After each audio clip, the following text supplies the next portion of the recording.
Bonjour à tous, c'est Claire et aujourd'hui je suis très contente de pouvoir vous présenter un des tirages qui est proposé dans le tarot des chats mystiques que je trouve super intéressant, qui est simple, qui est en 3 cartes et qui va parler des forces, des faiblesses et du meilleur usage que l'on peut faire de son pouvoir.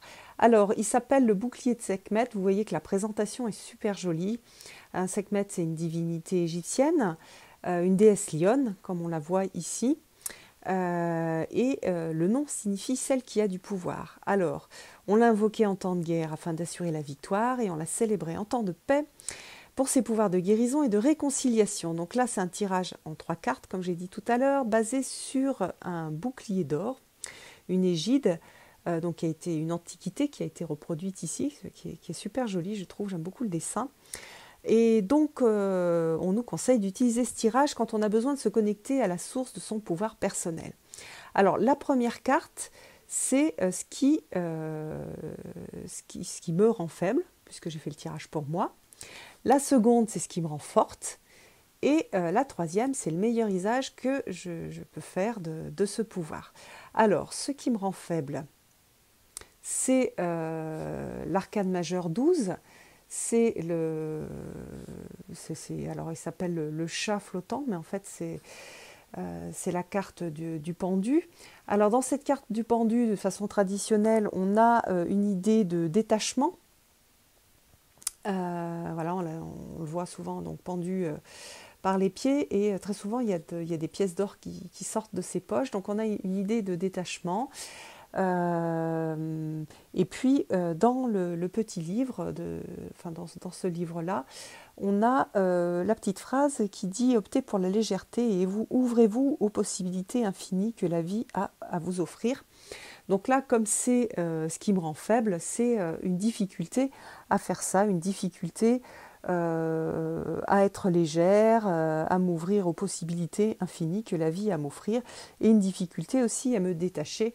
Donc ça, je le sais un petit peu, hein, parce que c'est extrêmement lié à l'anxiété. Donc ça, c'est mon point faible. Maintenant, qu'est-ce qui me rend forte ? Alors, le 9 de terre. Alors, le 9 de terre, vous voyez qu'on a un petit chat qui est dans un jardin, dans un très beau jardin, et qui est tout seul en train de profiter de son jardin.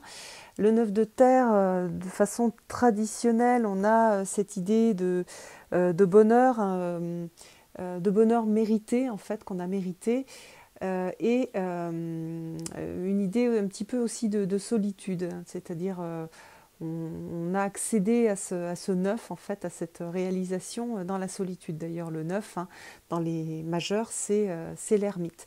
Donc on a cette capacité à être seul, à profiter seul des choses, peut-être forcément avoir besoin d'être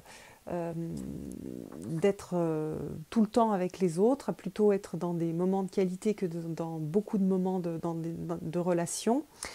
Alors, qu'est-ce que la petite phrase, c'est le bonheur se trouve aussi dans la solitude, sachant que voilà, il y a une différence entre la solitude et se sentir isolé et être isolé. Donc c'est une carte de solitude et de bien-être, et c'est vrai que je suis assez solitaire et je suis bien en fait quand je suis seule, que j'ai le temps de réfléchir, j'ai le temps de travailler seule, que c'est vraiment une ressource en fait et un état d'être et voilà, où je me sens bien. Et ça, apparemment, c'est une des forces que j'ai aujourd'hui. C'est vrai que c'est ce qui me permet, par exemple, de travailler sur moi, de travailler sur les cartes, d'apprendre. Voilà, j'ai énormément besoin de solitude. C'est aussi ce qui me permet de me ressourcer, de pouvoir aussi, après, aller à la rencontre des autres parce que j'ai pu me ressourcer dans la solitude et dans la beauté de la solitude. Voilà, comme dans ce petit jardin. Alors ensuite, quel est le meilleur usage que vous puissiez faire de votre pouvoir ? Alors là, on a le 3 de mer. C'est une carte d'amitié. Hein. Là, on a vraiment cette signification-là aussi, d'aller à la rencontre de gens qui ne font pas partie de notre famille, de gens qui sont différents, et d'être dans l'amitié et dans la rencontre. Alors c'est une très jolie carte. C'est une carte de partage. Donc voilà, le partage dans l'amitié. L'amitié, c'est l'intimité. C'est pas du partage public, c'est du partage dans l'intimité. Et donc, c'est le meilleur usage que je peux faire de mon pouvoir. Et je trouve ça vraiment, je trouve que c'est un très très beau message. Et voilà, et ça m'encourage dans ce partage que je peux avoir avec les amis proches, avec mes amis proches. Voilà, j'espère que ce joli tirage vous aura plu, qui vous aura inspiré, qui vous aura montré aussi ce qu'on peut faire avec ce jeu-là, un exemple aussi de ce qui est proposé dans le livre. Je vous invite à le faire en utilisant le tarot que vous avez ou en utilisant un oracle. Alors des oracles, ça sera plus adapté à des oracles, alors je dis classiques, pas à de la cartomancie, voilà, avec des oracles, l'oracle des métamorphes, l'oracle des sirènes, l'oracle des fées. Sur ce type d'oracle, on peut avoir de très belles réponses aussi. Voilà pour cette courte vidéo. N'hésitez pas à commenter dessous, à donner un peu votre expérience sur ce tirage-là. C'est un tirage très personnel, donc si vous ne comprenez pas les cartes que vous avez tirées, je vous invite à les laisser poser et à laisser les choses maturer à l'intérieur pour que le message arrive.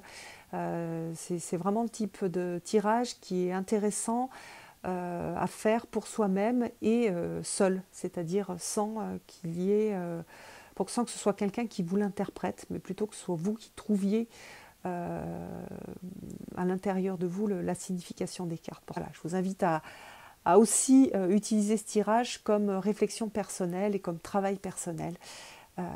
Voilà, bon, eh bien, écoutez, je vous embrasse tous et je vous donne rendez-vous pour une prochaine vidéo. À bientôt.